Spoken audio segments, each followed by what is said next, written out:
Tshisekedi Chilombo oya bengami na alingaka to benga ina kombo ya Fachi lelo emonani plus de 12 morts et 20 blessés basi na bilenge pour population ya Uvira et Telemi. Constitutionnellement parlant, le peuple Bison de Touaba Kolomboka, l'article 5, Félix Alobi Niet, général Olivier Gassita, Oya Kwesa Bukavu. Félix Atinda qui est à Kwesi Bukavu, le côté Yakana, à sincère vérité Yakana Makolo. Félix Alobi Akolongwa na Mboko yo Uvira te. Population est bimi. Société civile est bimi. Mais général Gassita Olivier, Rwandais touti, Azanani, peuple congolais, Naza première personne à Sabino, Aza Rwandais touti, mais Nani, les cousins de la Rwandaise touti, Denise Nyakero. Cousin, il y a Denise Nyakero. Denise Aebisi Félix Akolongwate. Atabatuba Koufi Akolongwate. Et Moutou a proposé qui est Nesikawana, c'est Denise Nyakero. Elle nomme, elle révoque.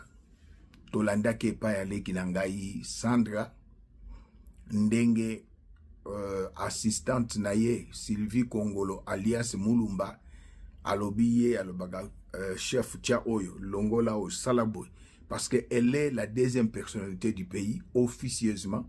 Elle est la vice-présidente de la République. Na cabinet na bango molili cabinet yazana bureau cabinet na ya direct ya président de la République, présidente vice-présidente de la République Denise Nyakero a aussi son cabinet. Directeur naïf officiel c'est les Rwandais touti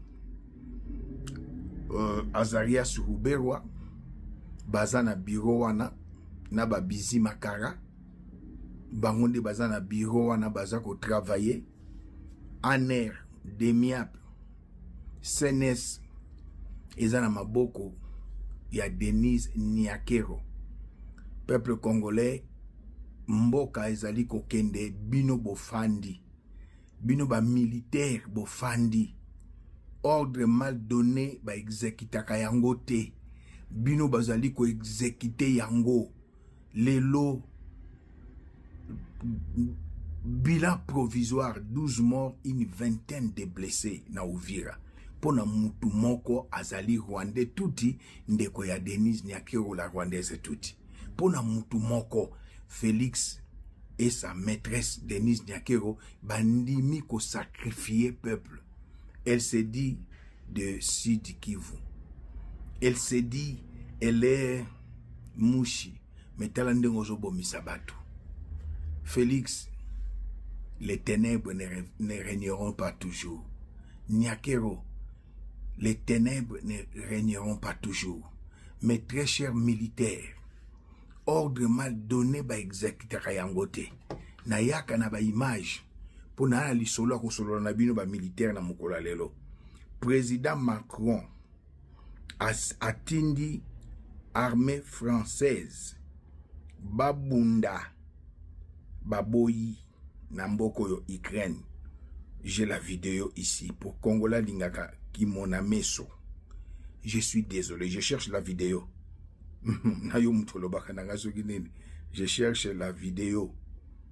Voilà. Ordre mal donné et désobéissance de l'armée. Flash Info, on vient d'apprendre que l'armée française vient de refuser un ordre direct d'Emmanuel Macron cette matinée, celui d'envoyer les soldats français combattre aux côtés de l'Ukraine contre la Russie. Volodymyr Zelensky est choqué, Vladimir Poutine sourit.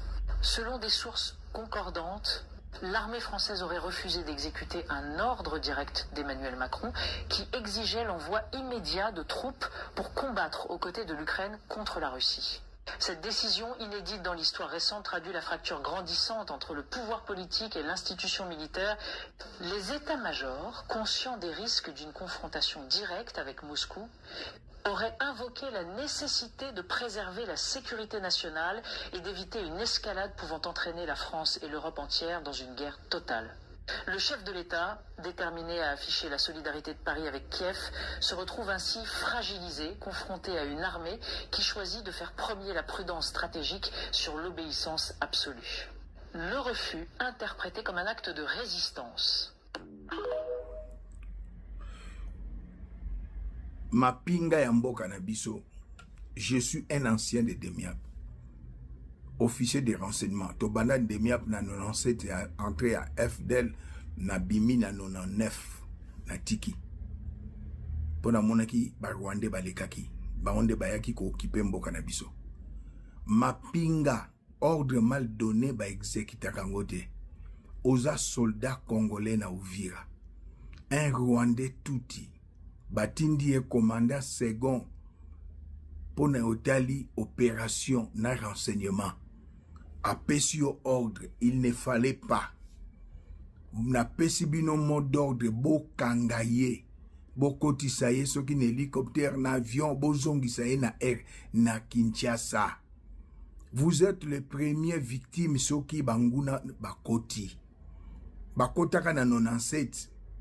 Quand Mobutu, quand Lifungula, quand Kokolo, quand Badara, bazwa kabino bavandisi bino na mabele, bazui bino basi na bango, bazui da ba viole basi na bino na bana na bino, batini bino na kitona, bumbolia kabilo kamalungate bachela bino poison bokufa.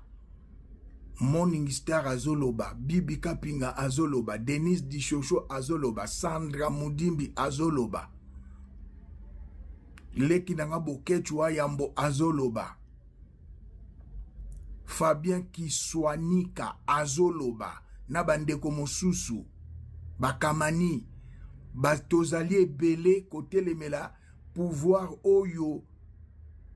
Azosala ma oizana mutuna yete. Mais oyo batuti ima bapesi ye. La balkanisation de notre pays. Il y a eu mort d'homme. Dans un État qui se respecte, il doit démissionner. Mais il ne le fera pas. Akosalaka yangote. Un tyran, un terroriste, un dictateur. Le fou en cravate. Folie à pouvoir. Azobosa na ba réalité. Police.